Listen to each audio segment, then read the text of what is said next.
The Hunter and the Flame of Ndi Ike. As told by a village storyteller around the fireside, children, elders, and wanderers alike, gather close, bring your ears and hush your lips, for the story I am about to tell is not one you hear in the market square.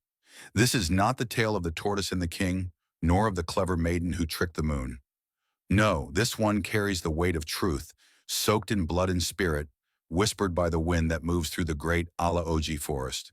Sit well and listen, for this is the story of Ifeanyi, the hunter who lit the flame of the gods. Now this happened many, many seasons ago, long before even your grandmother's grandmother had grown her first tooth. In the thick red heart of Abia, where the soil clings to your souls like a child refusing to be left behind, there was a village called Ugwunta. Ah yes, Ugwunta. Not the kind of place you'd find on any map. Hidden, wrapped in silence and mist, like a snail in its shell. But it was there, sitting quietly at the edge of Ala Oji, the forest feared by men and spirits alike. In Ugwunta lived a young hunter. Ifeanyi was his name. Yes, Ifeanyi, a name that means nothing is impossible. And oh, how fitting it was. He was no chief's son, no golden child anointed with palm oil and praise. No, he was poor, orphaned, raised by hunger and loneliness, taught to read the forest before he ever learned to count cowries. His only companion?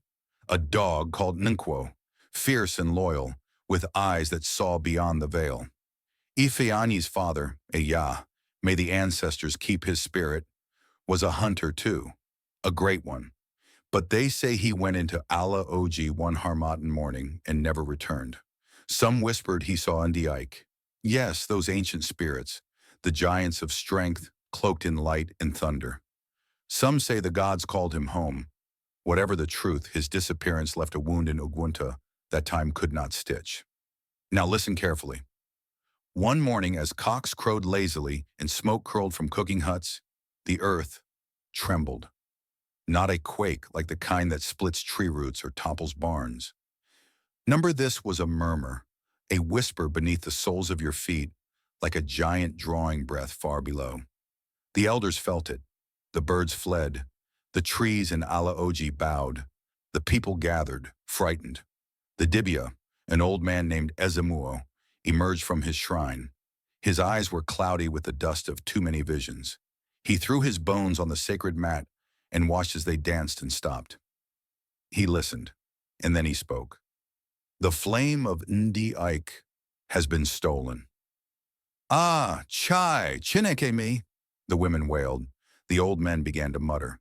For this flame, you see, was not just light. It was life itself.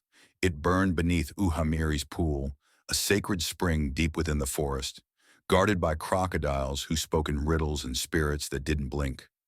The flame kept the seasons turning, the yams fat, the wombs fruitful. Without it, nothing would grow. And already the signs had come. Dry streams, withered leaves, crops rotting before harvest. Who will go? The people asked. The Dibia threw the bones again. His face darkened. A hunter must go, one who has nothing to lose but his breath. I leave it to you to guess whose name the spirits whispered. And? Do you see? Yes, Ifeanyi. That night, under a full moon that hung like a judgment, Ezemuo called the young man, he anointed his chest with white chalk, tied a charm made of tortoise shell and red coral around his neck, and said, Your father saw the gods and vanished. You will walk farther. You must bring back the flame, or never return. Ifeanyi nodded once, silent as always. He kissed the earth, whistled softly, and Nkwo padded to his side. With only his bow, his knife, and the courage in his ribs, he entered Ala Oji before the first cock crowed. Now, children, what happens next, is not for the faint-hearted. The forest welcomed him not like a guest, but like a test. The trees whispered, but not in any tongue you and I know. Shadows moved, but made no sound. Time in that place folded and bent like palm fronds in a storm. A day became a night. A minute stretched like chewing gum. He met spirits. Yes, spirits.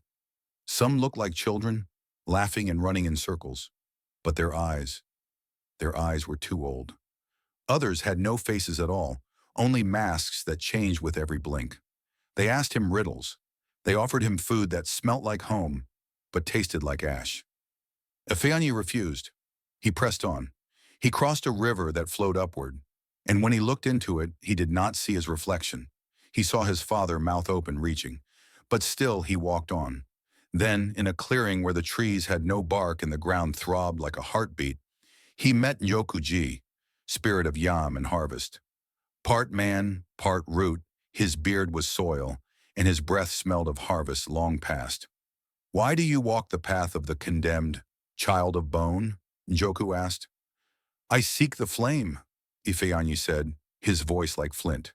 "To light it, one must die," the spirit replied. 3 yam tendrils rose from the ground. Each bore a head, his mother's, his father's, and his own. "Choose which one shall die again," Nkwo demanded. Ah, the boy trembled, "My children." But still he answered, "Let it be mine." Nkwo smiled, wide and slow, and the heads vanished. "You may pass," the spirit said, and stepped aside. "Now listen well." Deeper still, Ifeanyi reached Uhamiri's pool, the lake of dreams. But it was no ordinary water. It shimmered like the night sky, filled with stars and voices. And from its surface rose Uhamiri herself, goddess of beauty, of secrets, of unspoken things. She wore the moon like a crown, and her eyes could see your thoughts before you thought them. "Ifeanyi," she whispered, though he had not spoken, "why do you disturb my waters?" He fell to his knees.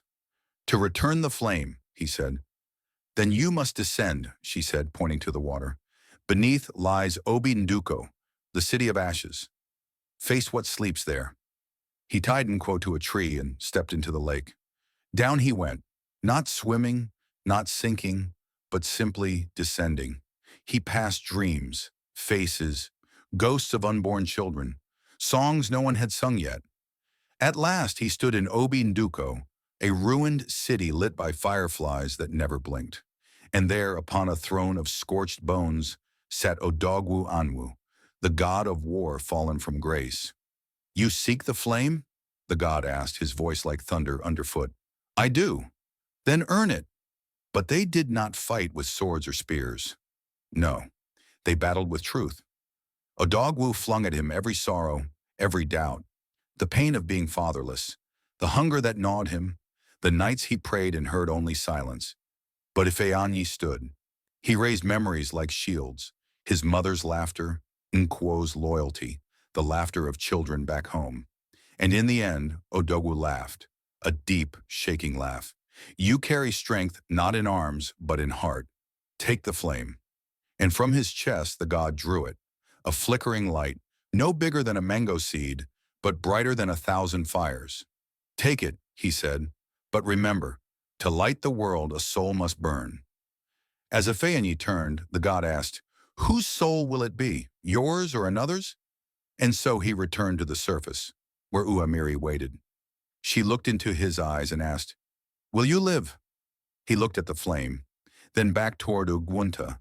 He saw the children, the elders, the yam fields crying for rain, and he said, "Let me burn." And so he did.